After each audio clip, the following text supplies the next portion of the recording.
Hello, ladies and gentlemen. Welcome to Calls. This is the 2025 Genesis DFS Tactics show. Per usual on a Wednesday evening, we're going to be taking a look at the super forecast over at Windfinder. We've got all of the projected ownerships and, of course, the rankings that you need to finalize your lineups for the Genesis. I want to cover a lot of things this evening. I want to do a lot of lineups, so let's just get right into it. All statistics provided tonight and every night are from FantasyNational.com. It is the best golf analytic tool out there for your money. Go check out FantasyNational.com. You will not regret it. In the description of the video, there are links to all of the social media. First off, my X and Instagram, where normally on Mondays I post research regarding the tournament of the week, some course information, patterns of previous winners. Didn't do that for the Genesis since it changed venues this year. But if you want to see the weekly research that I usually do on the PGA Tour, give me a follow at your preferred social media site. X is also where I place my weekly betting cards and top player usage in the DFS contest I play. That comes out every Wednesday after the DFS Tactics show, so that'll be out later this evening. And then, so if you want to see that, go follow me over at X. And then lastly, for social media, Gabe's handle is in the description. He writes a great article called The Fringe. And I posted something earlier today to let you all know that he has enhanced The Fringe, the article, starting today. Great stuff going on there. You really are missing out if you aren't subscribed to his article. It is free to do. So make sure you're doing that and go show him some support. Follow him over on social media. Lastly, we are live. Chat's open. I want to hear from you all. In addition to the poll question, which I'll post momentarily, who's your winner? Who are you targeting? Who are you fading? How do you think Torrey is going to play with the pretty nasty weather that they've got going on in La Jolla? So jump into chat. Make your opinions heard. Let me know what you think. And, of course, if you aren't able to catch the show live, put your opinions in the comments. I'll make sure to get to those as well. But let's get into it. Let's figure out our strategies and our tactics for the 2025 Genesis. And we start, as we usually do, on a Wednesday evening over at the Super Forecast over at Windfinder. Good evening, Derek. Thanks for jumping in chat. It's good to see you this evening. Hopefully we are ready to turn our fortunes around. I need to center my camera. There we go. Things have gotten a little bit crazy since I had to restart my system last night. Hooray, Windows updates. Let's see. I'm doing all right. It's going to be an interesting week. And I'm looking forward to the show to see what everyone else thinks. See if they're having as much trouble as I am. Figuring out lineups, figuring out who to go to. I'm sorry, this camera just will not center. Maybe that'll do it. Let me post this poll question, and this is courtesy of Gabe, actually. I was having a hard time thinking of a poll question. So Gabe mentioned that it's pretty simple, but it kind of directs a lot of what you plan on doing this week. So the poll question, pretty simple. Which 10K is your go-to this week? There are 5 players in the 10Ks, there's 4 players in the 5 digits, 4 players in the 10Ks. Which of them is your go-to this week if you could only choose one? I am so lost for what lineups to do, ownership, weather, Scotty's all confusing me.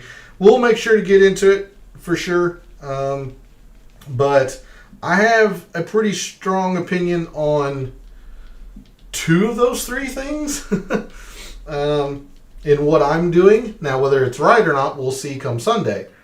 But I do have a strong lean on 2 of those 3 things that you just mentioned. And then we'll try and figure out the third. All right, the weather. This is the hardest week in DFS for a while. Pricing is so light. Hey, good evening, Kyle. Thanks for jumping in chat. Much appreciated. I do need to give you a slight shout out. You mentioned Kevin Yu last week, who top 20'd. I was not nearly as high on him, even though I'm high on him for the entirety of the year. I didn't like the fit at Scottsdale with some putting and all that. So I got to give you some credit, Kyle. That was a pretty good shout, especially in the I believe he was a 6K or in the low sevens last week. He ended up playing very, very well. Good evening, Pete. Looks like people are rolling in here. It's good to see you this evening. Hopefully we are going to have a very successful Genesis at the return to Torrey. But thanks for jumping in the chat, P. Much appreciated. All right. The weather for Torrey, they are getting pummeled right now with rain. It might not be, a torrential downpour, but it's been supposedly raining all day at Torrey. And it looks like it's going to continue in tomorrow.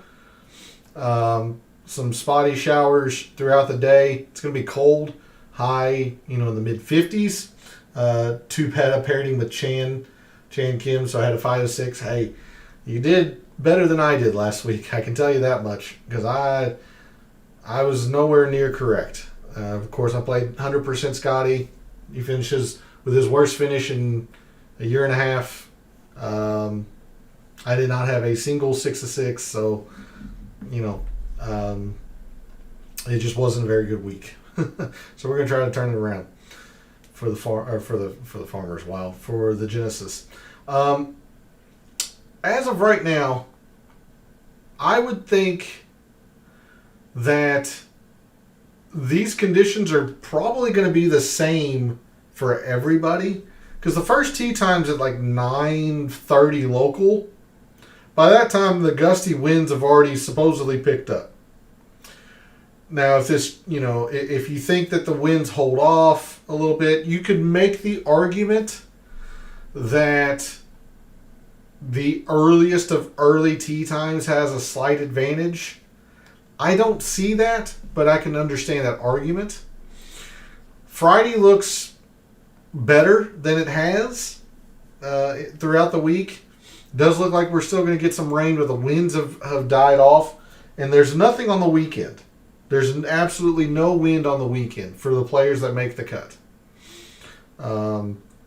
Still chilly. The high might reach 60 come Sunday, but it's going to be cold. It's going to be wet. It's going to be rainy. Much like what you said for Pebble, P. I gave Kyle some credit for his Kevin Yu shout last week. I don't know if I properly did that for you, P.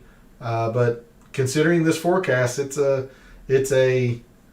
mutter type tournament.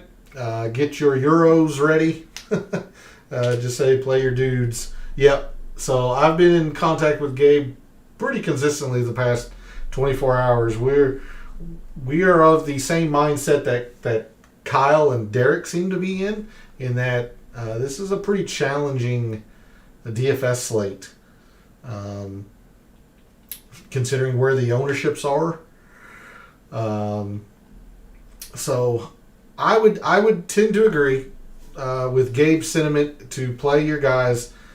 The only thing that could throw a wrench in that is if they get quite a bit of rain, more than it's forecast, and there's some delays factored in.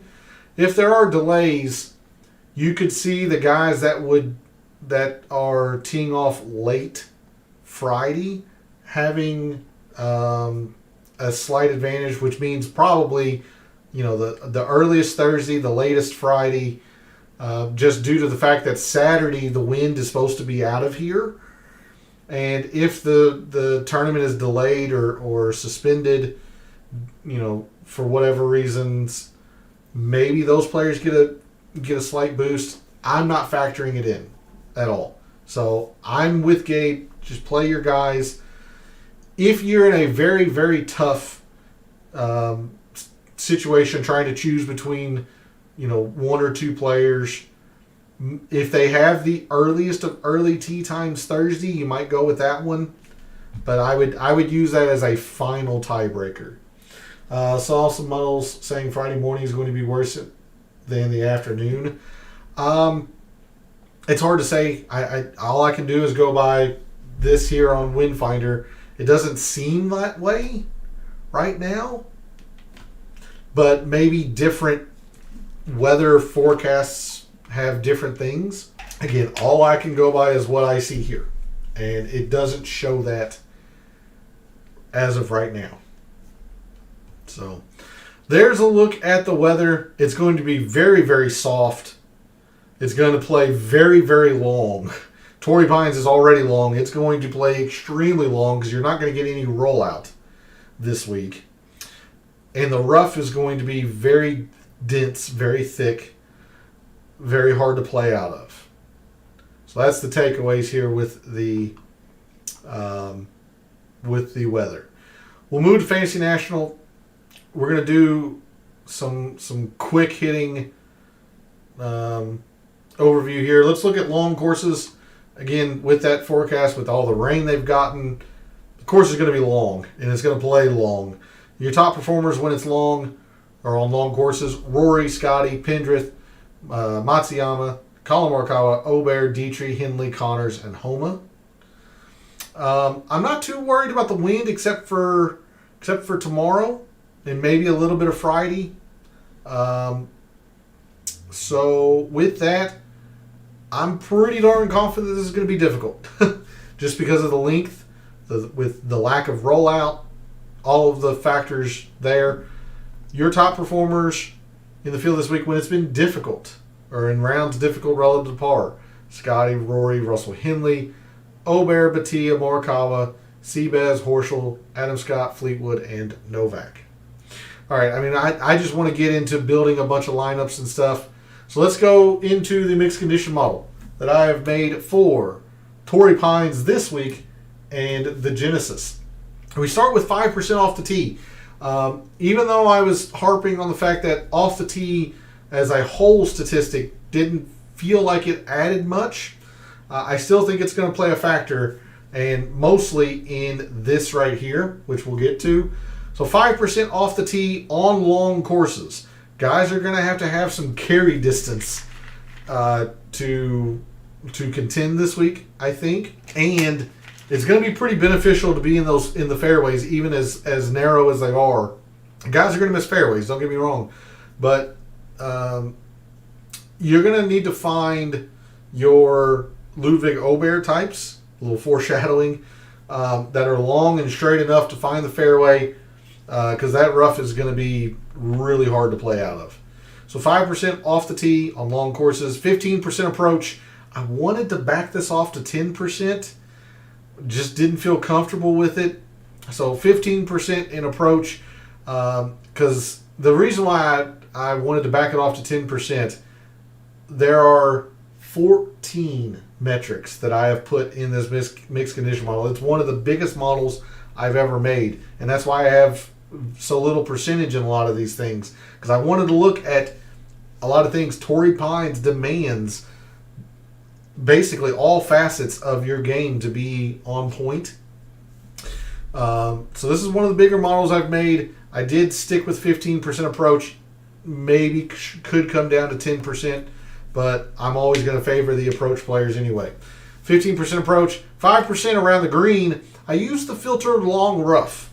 Now, yes, there are plenty of bunkers around these greens at Torrey, but one thing that has been very consistent, and especially with this rain, is that this grass is lush.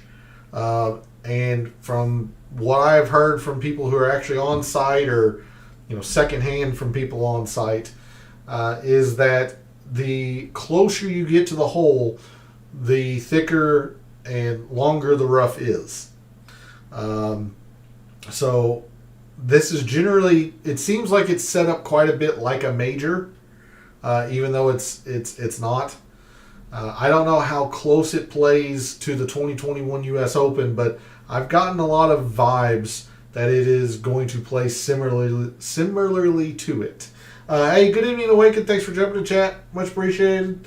Another great tournament. It is. I kind of wish we were still at Riv, but this presents a very unique challenge this week. But it's good to see you this evening in chat. Hopefully you are ready for the Genesis at Torrey. 5% around the green, long rough, 10% POA and putting.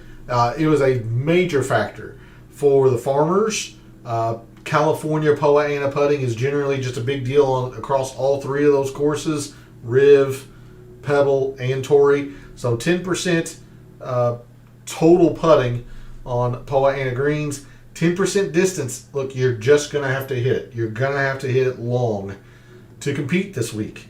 I don't think, no disrespect to the players like Brendan Todd, who I don't think's in the field, or anybody like that.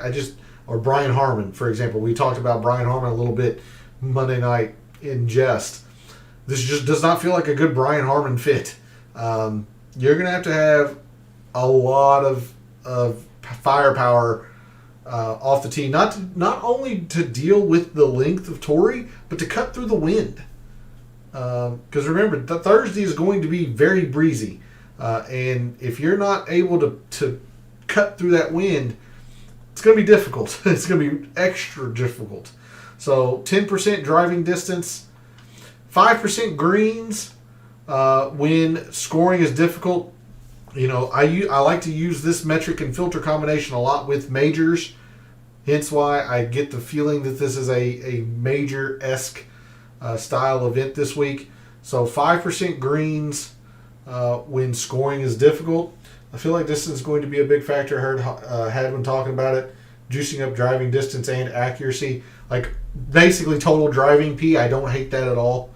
I don't hate that at all in your factors, whichever statistical model that you use. I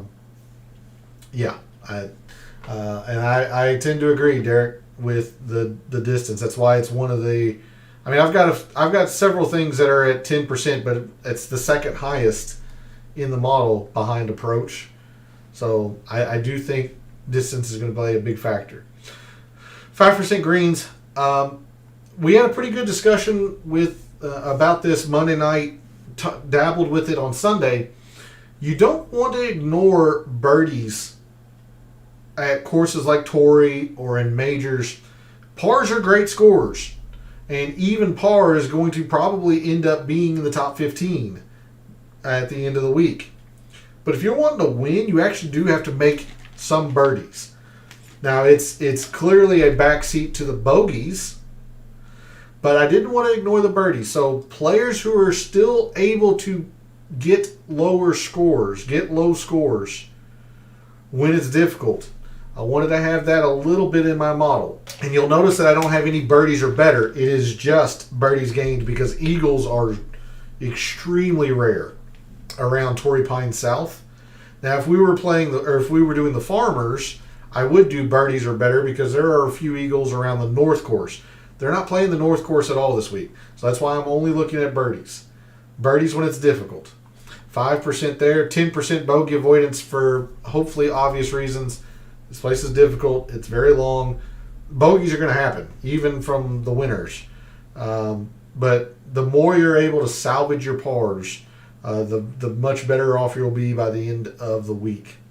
5% in 200 plus procs, even though statistically it didn't suggest that we needed to look at it with how soft the course is.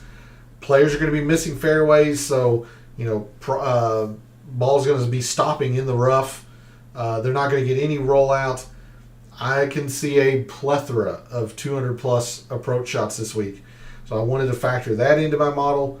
5% par threes. This is still a little bit of a nod to the Farmers or to Torrey Pines in general, that the winners generally play the par threes pretty well compared to their peers.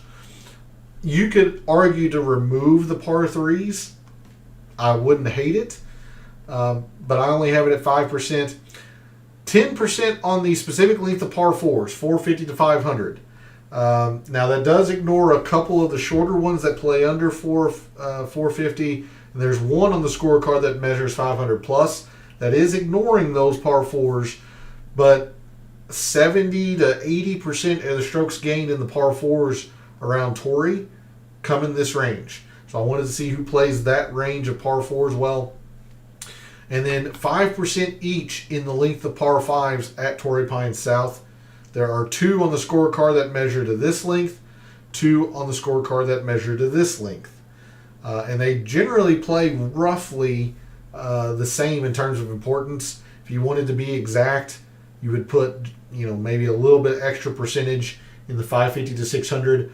I like dealing with nice round numbers, 5s and 10s, so I just put 5 in each. And then lastly, 3-putt avoidance.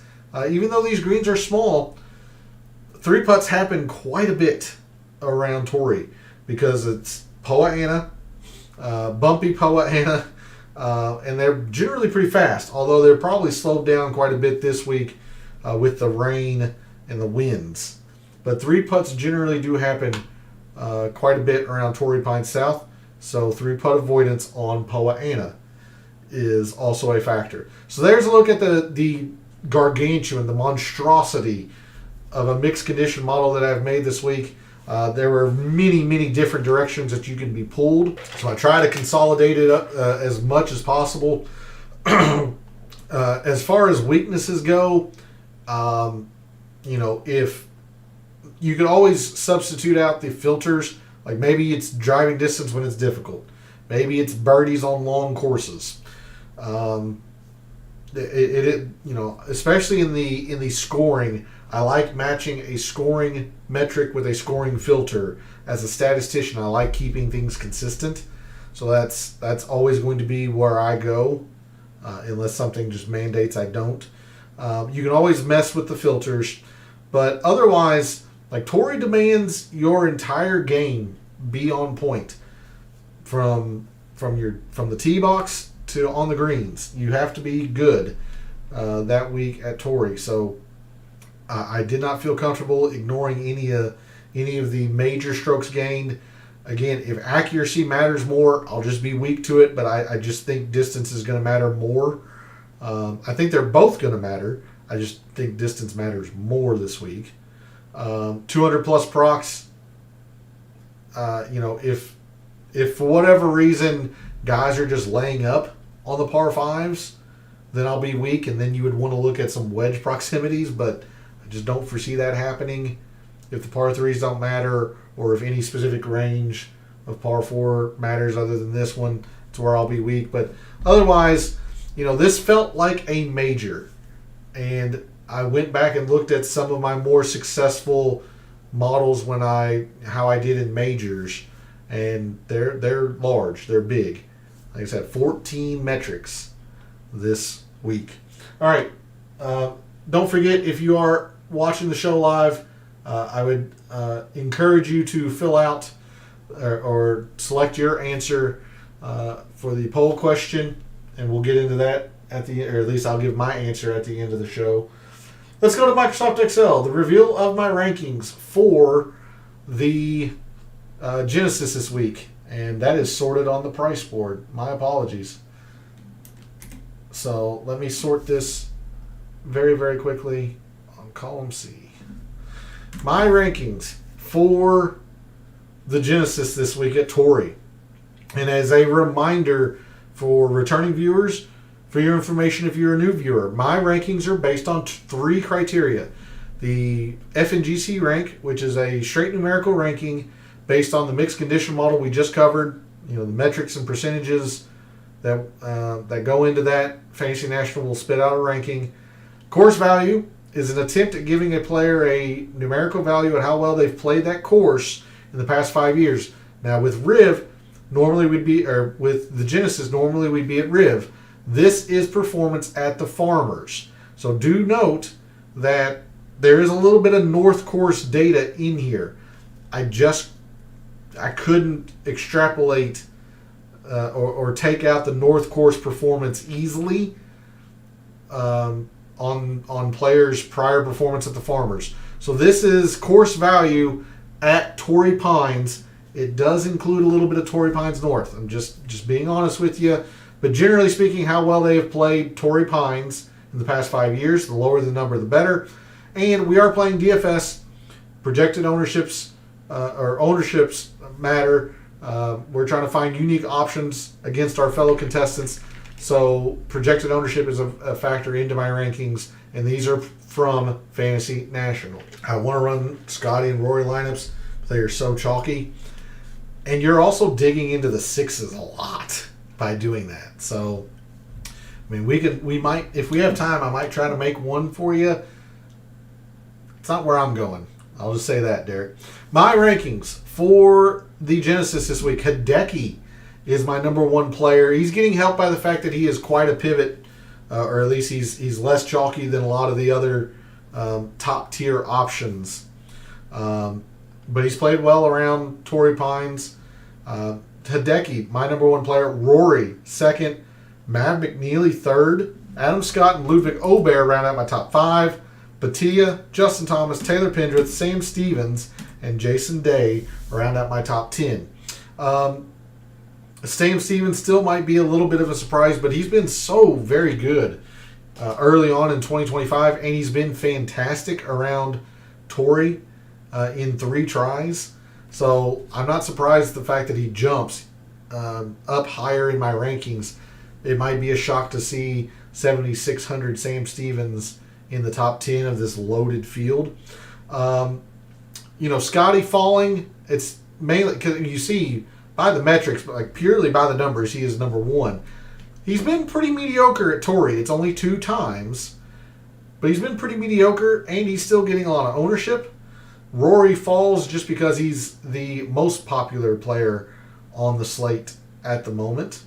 Otherwise, not a whole lot of surprise here. Like Batia, maybe a shock, but he's getting helped by the fact that he's played here once and it was a top 15, so he's got a good course value. And he's relatively low owned. It almost seems smart in the Big GP to get someone like Hideki and build balanced. Whether it can make it more random. You're right, it can. We'll get into it, Derek. We'll get into it. But there are definitely a few ways you can approach this week to try and get off of some of the chalk. I'm going to be honest, I can't get off a lot of it. But we'll get into that. So there's a look at my rankings. Enough of that. We will go through the price board, see where members of Fantasy National seem to be gravitating. And then we will see if there are any good pivots off of them. So the crux of the poll question. In the 5 digits, in the 10Ks, we have 4 players. We have Scotty at 12.3, Rory at 10.9, Justin Thomas 10.1, Colin Morikawa at 10,000 even. All of them rated out in the top 15. Again, Scheffler's getting hurt by the fact that he just has a pretty poor course value here compared to the others. He's only 1 for 2 here. So take that for what you will. But number 1 purely by the analytics. Rory rated out the best. He's actually number 1 in quite a few things.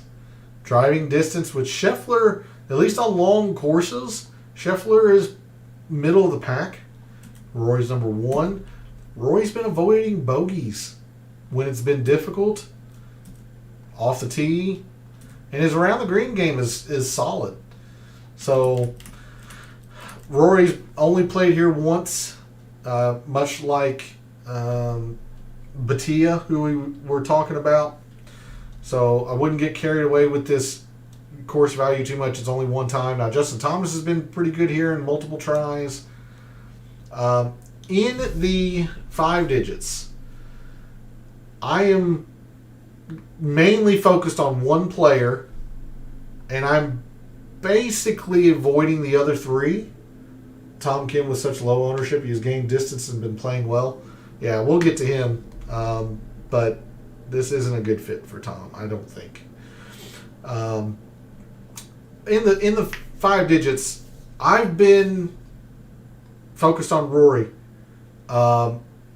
Now, do I expect him to win like he did at Pebble? Not really.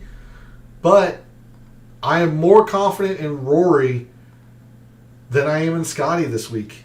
I just am. And that sounds crazy to say. It sounds crazy hearing it out loud. But I am. I'm just more confident in Rory this week, considering the circumstances, than I am in Scotty. The answer to me for me in the poll question is Rory. But I will probably dabble a little bit of Scotty. But my problem is with Scotty too, his price is really, really prohibitive. Really prohibitive. Like if you take Scotty, you're almost mandated to go down into the 6Ks with the players that I think you need to really think about this week, it's just really hard to fit Scotty into a lineup without dropping into the sixes. Now, maybe there are, some players down here that you like, but, if you are averse to going into the 6Ks, Scotty makes it really difficult this week. Watch, we all face Scotty, and Scotty will win. Well, no, Scotty is not going to be low ownership. I'll tell you that much. Like, he's still the second most projected owned player on the slate. It's very close between him and Taylor Pendrith, who we'll talk about in the 9Ks. But Rory is getting a lot of juice. People are getting to a Jake Knapp. Yeah, I've heard that too. Hey, Joey. Good to see you this evening. Thanks for jumping in chat. Hopefully you've had a good start to your 2025. I know we've talked a little bit, off stream or whatnot, but it's good to see you in chat for the first time this year. Hopefully the first of many. So it's good to see you this evening. So yeah, I'm going with Rory. I will dabble a little Scotty, but the answer to the question from earlier this week, am I going back to Scotty? The answer is basically no. I will have him once or twice, but that's more so of a lineup limitation than anything. Because I do think he'll play decent. I'm just more confident in Rory, which means my bold fade or pick this week or whatever. I'm a full fade of Colin Morikawa, and I understand that sounds absolutely insane at a major-esque style event where he's played fairly well in the past. You can't play everybody. You just can't. And what I mentioned about how you have to have some distance to cut through this wind, especially on Thursday, I can foresee Morikawa having some struggles in the wind. So, despite the fact that he rated fifth and or at least by the numbers, and he's, always a threat in majors, I'm planting my flag on Morikawa not playing well this week. And then Thomas is just flat out squeezed for me. I don't love him. I don't hate him. It's just I'm so confident in Rory. Famous last words, like we talked about with Scheffler last week. I'm so confident in Rory that Thomas just kind of gets squeezed. So for me, I'm going Rory in the 10Ks. That's the answer to the poll question for me. I will dabble a little Scotty, and then I'm off on those two. Moving to the 9s. One of the main reasons I am off of these two is this guy. In the write-up that Gabe has on his social media page, I waxed poetic a little bit about Aubert. Remember, 3 weeks ago, he came to Torrey Pines as the proverbial favorite. And for 27 holes, he dominated. He looked like the favorite. He struggled to a T42 because he had the flu, the literal flu. So I can forgive that. Despite the fact that he had the flu, he still made the cut. And he is not nearly highly owned as the guys above him, particularly Morikawa. I am all about some Ludwig Aubert this week. Iron's great on the range today. Obviously, I'm not in La Jolla, but just take your word for it. The irons don't look good in terms of 2025, but we all know what kind of player he is. Poa, he putts well. I'm all about some Ludwig Aubert, and that's helping me be a full fade on Morikawa because I'm so high on Aubert. So if I wanted Morikawa in that price range, I'm just going to Aubert. So we'll see Aubert quite a bit tonight. Hideki's my number one player. I do like Hideki this week. He's always a withdrawal risk, so that comes with, it's built-in risk there. He's also not been very good off the tee in 2025, so that's a little bit of a concern, especially this week at Torrey Pines wear, with the soft rain, all that. That is the one thing holding me back on like full forcing Hideki, is that his driver has been scattered is the best way to put that. Lived in La Jolla for a summer in college, great place, lots of fun in Tijuana. Why does that not surprise me, P? It looks great. That whole area seems so picturesque, but that does not surprise me. I'm sure there are stories abound of Tijuana. So I'll have a little bit of Hideki. I'll have very little of Sung Jae. Remember, he did T4 the Farmers 3 weeks ago. He's been very good on Poa Annua, specifically California Poa Annua. I'm not terribly worried about the irons, but they haven't been great for what it's worth. But fairly solid across here. So don't overlook Sung Jae either. Pendrith is very chalky. Between him and Scotty on Fantasy National being the second most popular player, I'm going to tell you now, these two are going to be the most popular players on the slate. And then Pendrith probably will be third, because whatever people do, Scotty or Rory, it seems like they're going to Pendrith second in their lineups. And this is chalk I won't be able to get away from. I like Pendrith a lot. He's on my betting card. He's played exceptionally well around Torrey Pines. I won't be able to get away from the chalk. But I'm going to try to limit my use of it a little bit because, one, I just really, really like Aubert. Hideki should be fine. Dabble some Sung Jae. I even don't hate Tommy Fleetwood. The one knock on Tommy is he's not played Torrey except for the U.S. Open. And I actually don't know offhand what he did. I'd have to check. Tommy and the U.S. Open in 2021. A T50.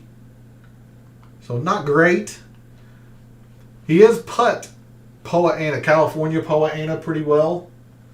But that is the one concern on Tommy, is that he hasn't really played a lot of Torrey Pines, and Torrey Pines is pretty predictive in terms of how well you do there.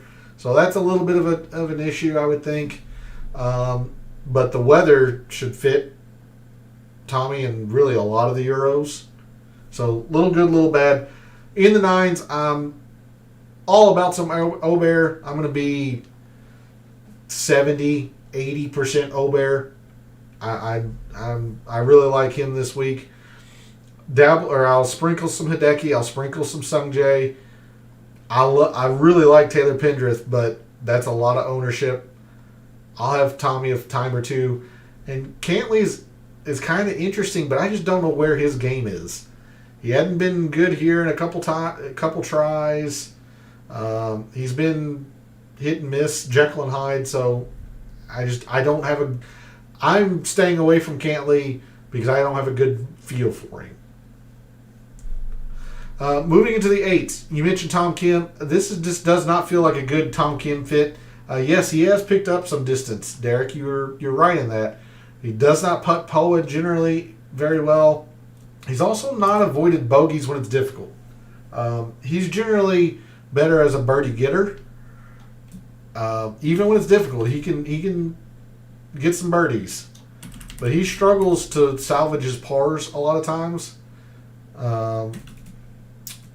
The around the green game, especially in major-like conditions, has been pretty tough. And he does not like longer par fives, which you have to take advantage of around Torrey. So I'm just not there. And he's also not played Torrey. So there's a lot going against him. But he's also getting squeezed because Pendrith is right above him and two very chalky, obvious plays are below him. So he is getting squeezed in that regard. Current lineup is Rory, McNeely, Scott, Batia, Pendrith, and Day. I don't know how you fit all of that. Granted, you don't play on DraftKings, Joey, so I don't know the pricing of FanDuel. But that seems solid.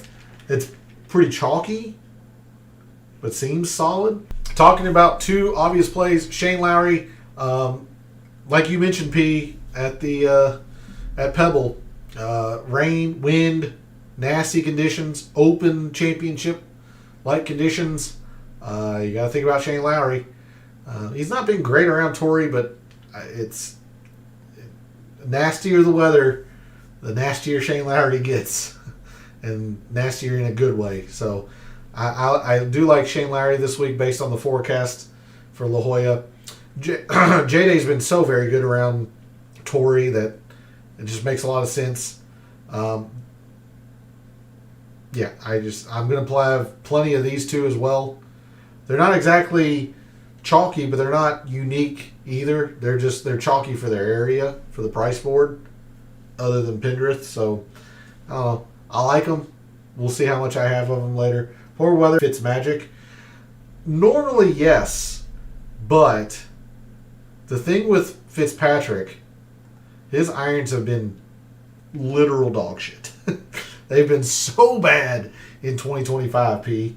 God, I really want to like Fitzpatrick, but he has been god awful in 2025 so far. So I just can't get there. Victor being 79 is mind-boggling. I want to be playing him a lot. You and I are going to be different, Derek. That's all I'll say.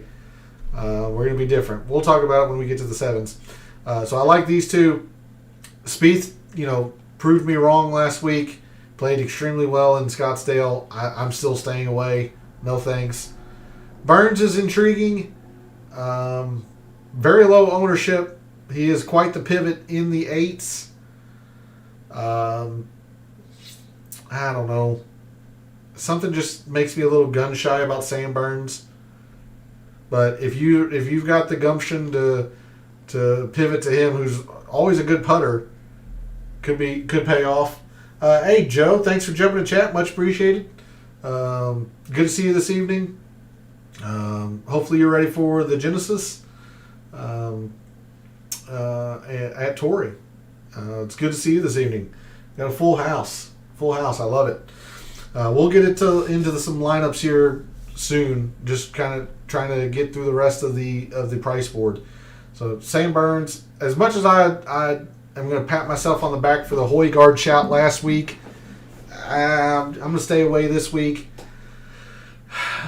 Seems like some people are gravitating to Finau. I mean, again, like I did at the Farmers, I understand it,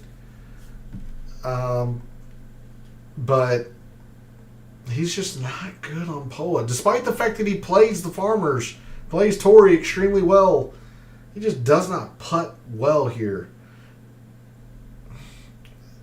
I'm sure I'll have him once because I played so many lineups, but this is basically a fade.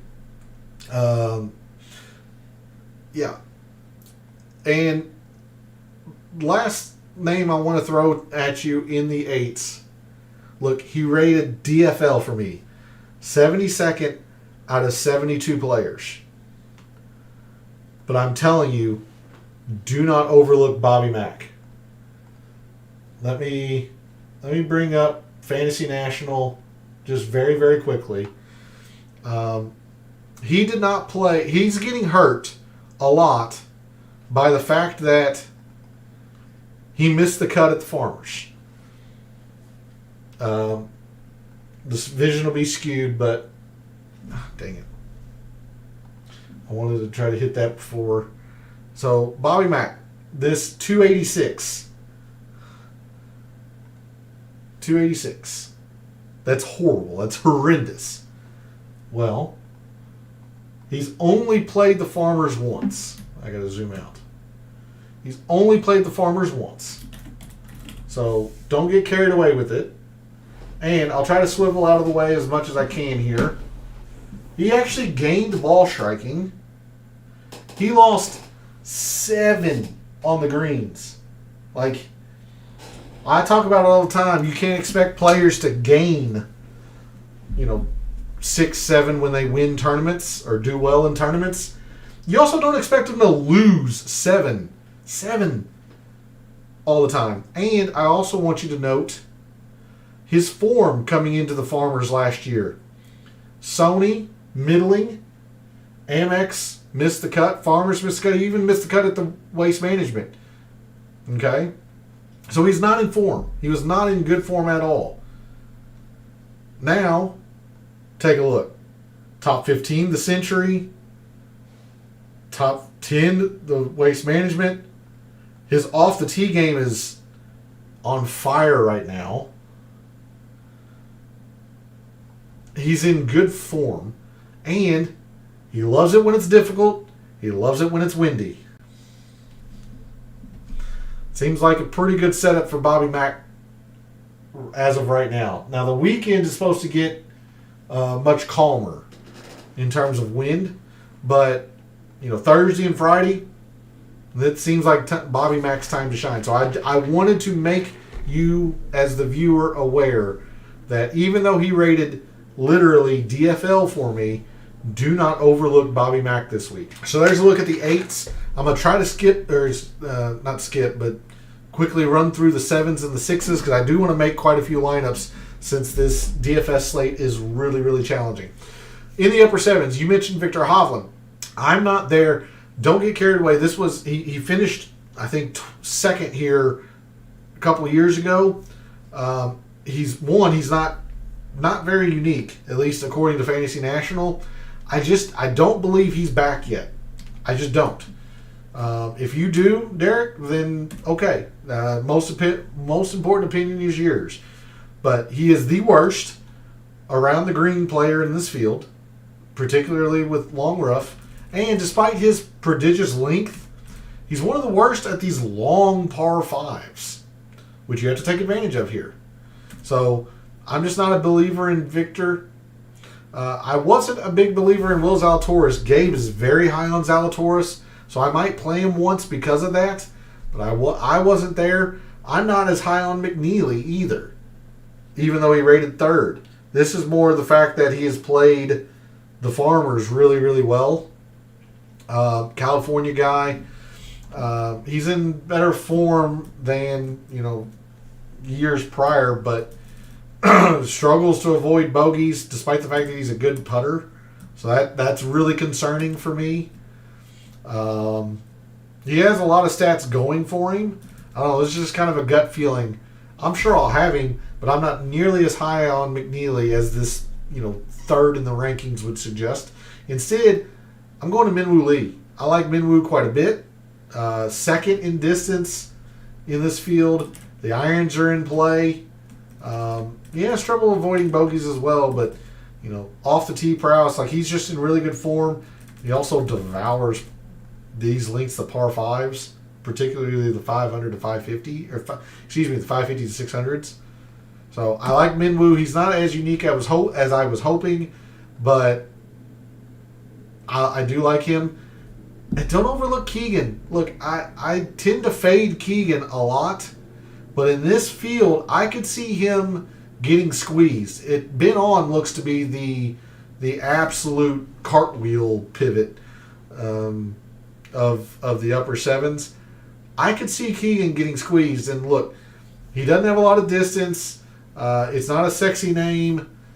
The guy just performs well at Torrey year after year after year. Because I usually think of Keegan on bent.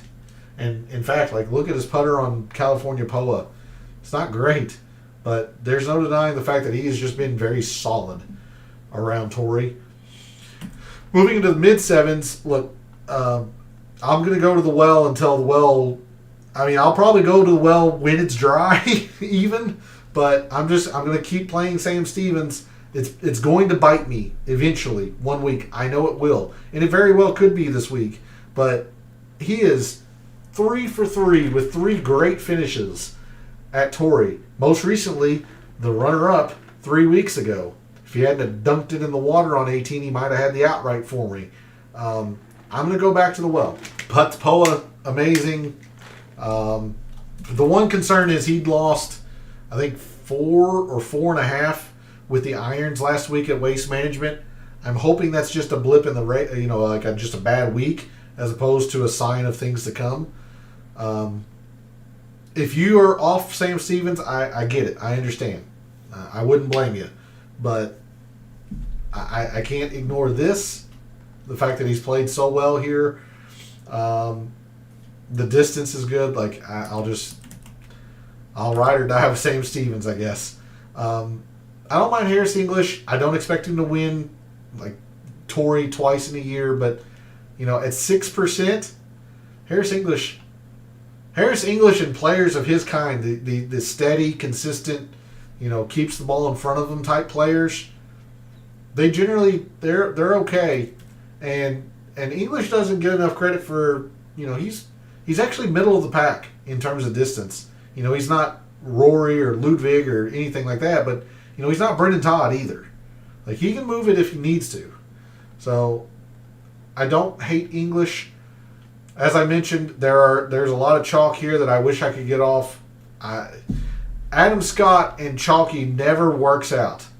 Yet here I am. I'll play a bunch of Adam Scott this week. I love Adam Scott. So it's probably gonna bite me, but I'm gonna play it.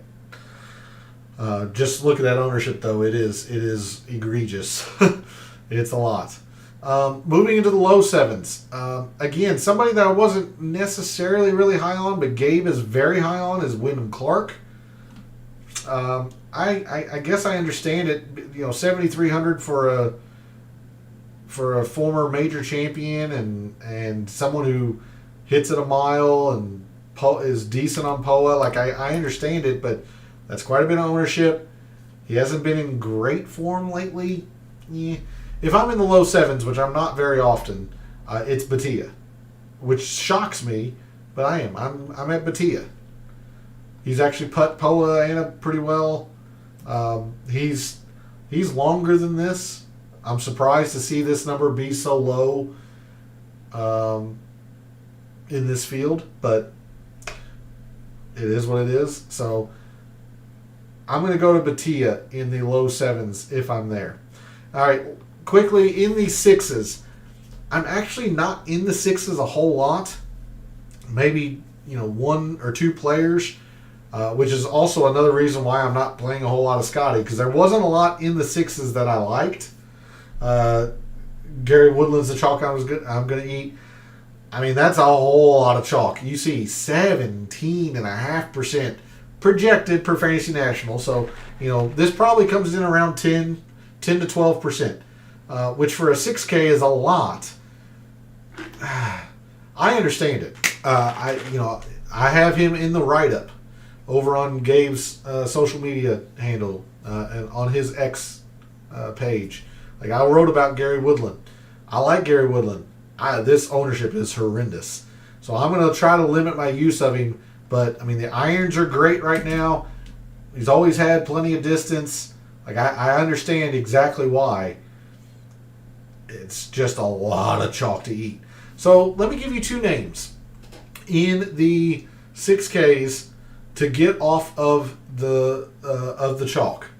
The first, you actually mentioned, Derek, a little bit earlier, was Jake Knapp. At literal bargain basement pricing. Very rare you get somebody with 3 green statistics in the 3 statistics that we're looking at, or putting the most emphasis in. But he's been in good form lately. My concern with Jake Knapp is he is really, really bad when it's difficult. He's really, really bad in the wind. So let me transition or bring up his player page really quick. You see, he's been really, really bad when it's difficult. My apologies. He's actually hadn't been too bad in the wind. So I guess I was looking at something else. But he's been really, really bad when it's difficult. He played the Farmers a little bit ago. You also don't expect him to gain. I'll zoom in, or try to zoom in. What's that? 5.5. You don't expect him to gain that much The irons are in good form right now, so there is that. But this really worries me. He's been really bad when it's difficult. So I do want to mention that if you are playing some Scotty, there is somebody at 6,000 that you can look at. But I'm gonna point your attention to 6,400 Justin Rose. Justin Rose is a former champion at Torrey Pines. He won the Farmers, I think, in 2019. Very good putter on POA. And much like Harris English, doesn't get enough credit for still how long he is. He used to be really long in his prime. But he's one of these guys that will keep it in front of him. He doesn't hit it wayward too often. He plays, quote, boring golf, fairways, greens, 2 putts, and gets out of there. And that's evident with his bogey avoidance. Now, he is the worst on these par 4s, literal worst, 72nd out of 72. So that's not great. But he also takes advantage of some of the par 5s here. So if you're looking for a non-Gary Woodland 6K play, I would direct your attention to Justin Rose. Nick Taylor, a decent option. He's been hitting the ball well. His distance scares me, though. I'm not there with Nick Taylor. He is in good form. Obviously winning earlier this year. Like, the irons have been great. Lacks a lot of distance. And he is the worst. 72nd out of 72. Bogey avoidance when it's difficult. And 72nd in greens when it's difficult. He hadn't been all that great when it's been difficult. So I'm not there with Nick Taylor. All right, there's a look at the price board. We've got some lineups to make.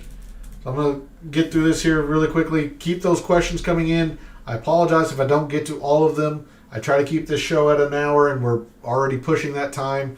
But don't hesitate to ask your questions. I just apologize in advance if I don't get to all of them. For those who play tiers contests, Tier 1, Scotty, Rory, Justin Thomas. I'm going to go with Rory. If you aren't scared off by Scotty Scheffler's mediocre performance last week, then go Scotty. But I'm going to go with Rory in Tier 1. Tier 2 is Morikawa, Obear, Hideki, Cantlay, and Fleetwood. Give me Obear. He's my pick to win this week. So I'll take Obear in Tier 2. Tier 3 is Sungjae, Pendrith, Tom Kim, Shane Lowry, and Henley. Nasty weather, nasty Shane. Give me Shane Lowry in Tier 3. I do like Pendrith a lot, but I do think he's going to be chalky. I'm hoping Shane Lowry gives me some uniqueness in that tier. Tier 4, J-Day, Spieth, Burns, Højgaard, Finau, Bobby Mack, and Dietrich. Interesting. The obvious choice would be J-Day, but I do think Bobby Mack is quite interesting. I will take Jason Day in Tier 4. If you play multiple tiers contests, make sure you use Bobby Mack in one of them. Tier 5, Straka, Hovland, Zalatoris, McNeely, Minwoo Lee, Ben On, and Keegan. Minwoo or Keegan? I'm going to go with Keegan. I do like Minwoo a lot, but it's hard for me to pass up just how good Keegan has been here. So I'll take Keegan in Tier 5. And then finally, Tier 6 is Ricky, Hoagie, Rose, Yeager, Michael Kim, and Brian Harmon. This is a one-man tier. Justin Rose all the way. So this tier's construction... Oh, whoopsie. This tier's construction goes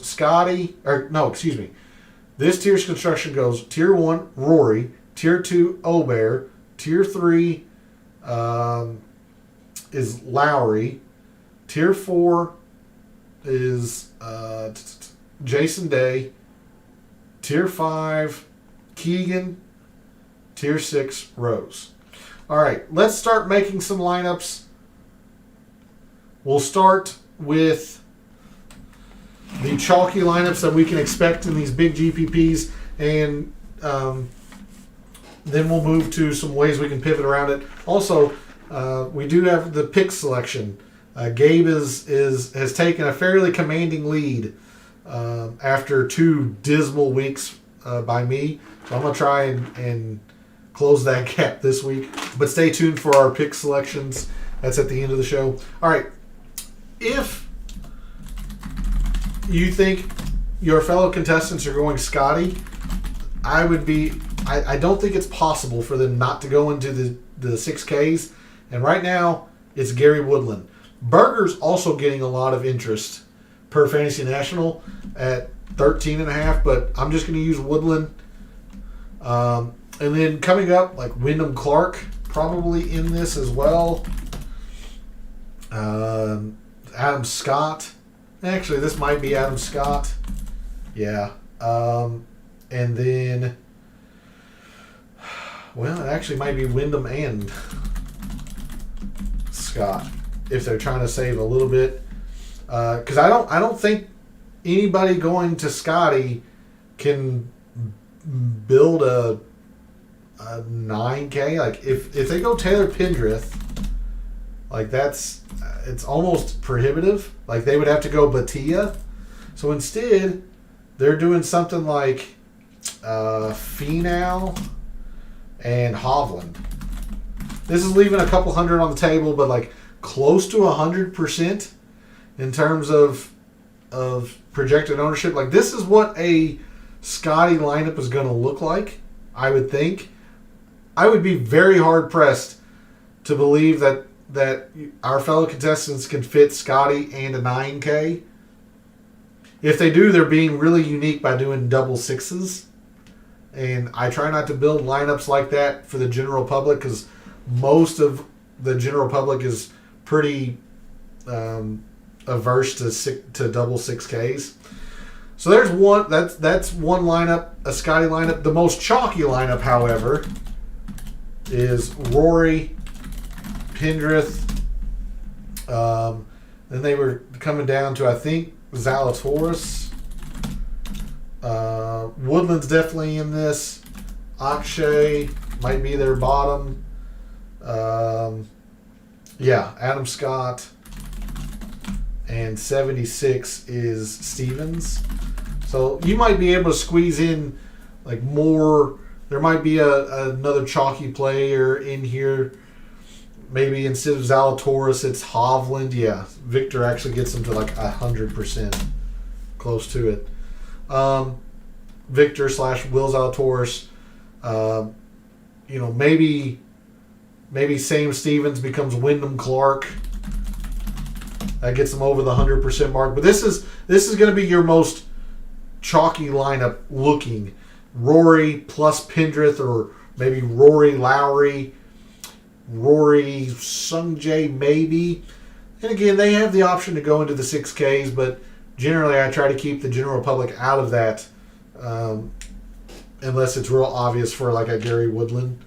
So that is the most common looking lineup. So how do we go about that? The first way is to go the contrarian style, which seems to be balanced. I don't know how you would go balanced in this without still going to Obear. Granted, I mean, I'm really high on him, so I mean, if you want to go contrarian, like you definitely are going to skip the 10Ks if you're going to try to go balanced and contrarian. I would still start my balanced lineup with Ludwig. Maybe you start Hideki. Maybe you start Sungjae, who did top 5 the Farmers 3 weeks ago. But I would go Ludwig in that case. And then I still wouldn't ignore like a Lowry or a Day. So I'll go with Lowry, even though he's a little bit more. Actually, he's a little less than J-Day. Good. So I'll go Ludwig and then Shane Lowry. But then now you can kind of have fun here in the 8s. Like I'm going to go with Bobby Mack. Bobby Mack in here.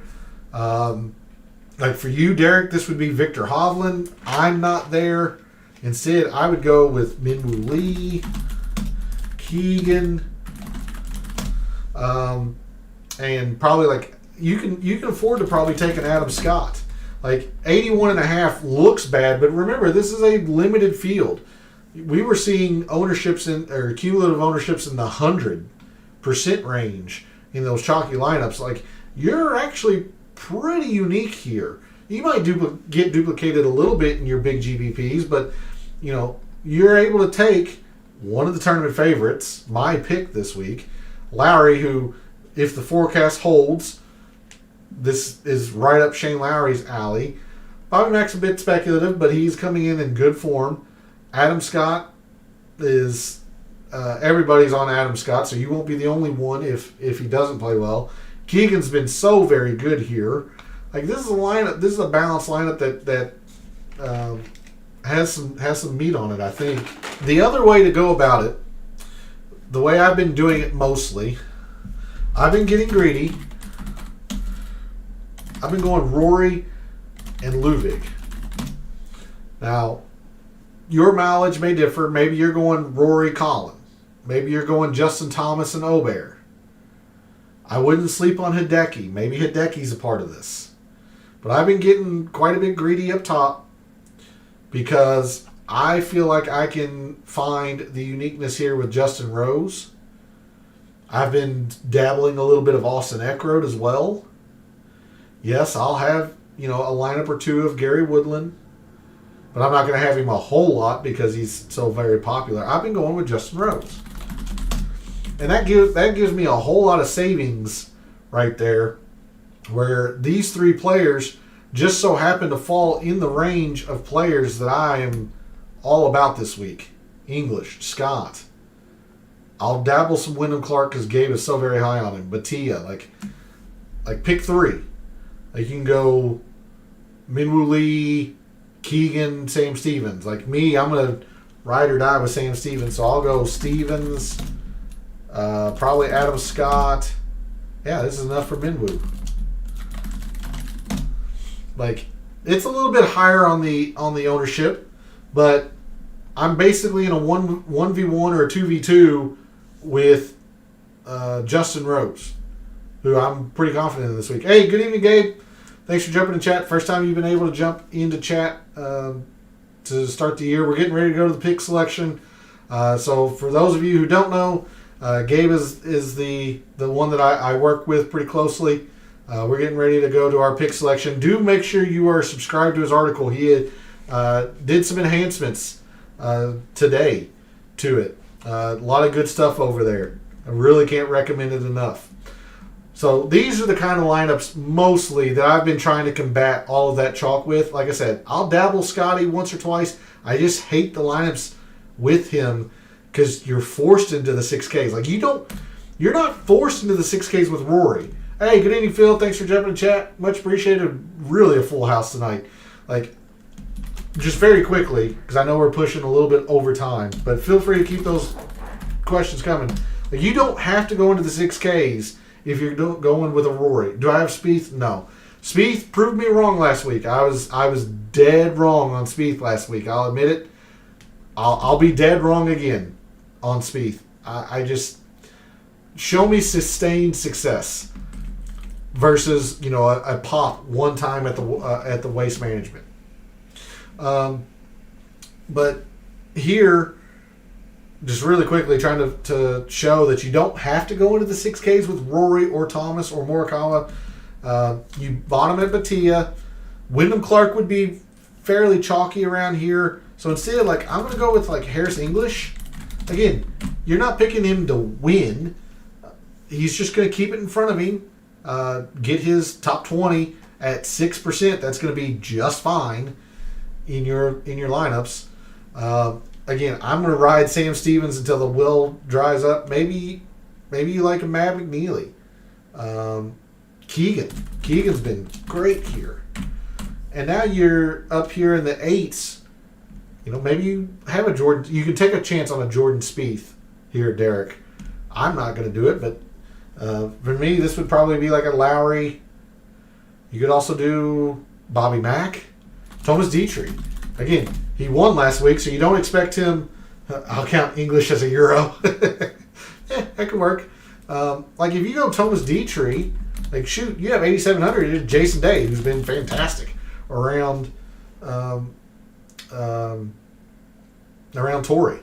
So, again, you don't expect Dietrich to win, but he is a pivot off of a lot of the chalk around him. Finau, 14.5. Bobby Mack's at 11.5 per Fantasy National. I know Gabe has, well, I won't spoil it. That's why you should go subscribe to Gabe's article, because he has some enhancements and he does his own calculated projections. But Dietrich's definitely unique in that area. So, too many good options for lineups. There are a lot of good options, and a lot of ownership's been coalescing around certain guys. So that's why I'm trying to push some other guys to get you off of that chalk. All right, we're a little over time. Let's do the pick selection. Gabe has taken a fairly commanding lead after 2 just horrendous weeks by yours truly. So we're going to try and close the gap this week, Gabe. Now, in Gabe's write-up, he chose Will Zalatoris as his winner. But that is because I had typed up my write-up first, and he didn't want to duplicate it, which I appreciate. But Aubert is Gabe's choice. So we're both going to take Ludwig Aubert as the winner this week. But Gabe does mention Will Zalatoris, so we'll give Will Zalatoris the honorable mention there for Gabe. Favorite play, I'm going to go with Shane Lowry. Nastier the weather, nastier Shane gets. So I'm going to play a lot of Shane Lowry. Gabe has been on Wyndham Clark all week. He's been bugging me about Wyndham Clark all week. I'm not nearly as high on him, but I do understand it, and he is at a considerable discount. So Gabe's going to go with Wyndham Clark. I'm going to fade Colin Morikawa. It's bold. It's risky, but you can't play everybody. I'm going to fade Colin. Gabe's going to fade Victor Hovland, which I am in complete agreement with. Victor Hovland was one of 2 or 3 on my short list to put there. Mad Scientist play. Gabe's going to go with Jake Knapp, as you talked about earlier, Derek. A lot of people have been talking about Jake Knapp, so Gabe's on that same wavelength. Going to go with Jake Knapp. I'm going to go with Austin Eckroat. You could argue Justin Rose here, but as you can see, Justin Rose is my choice for another category. So I'm going to go with Austin Eckroat. I'm just going to believe in the ball striking and hope to God he makes a putt.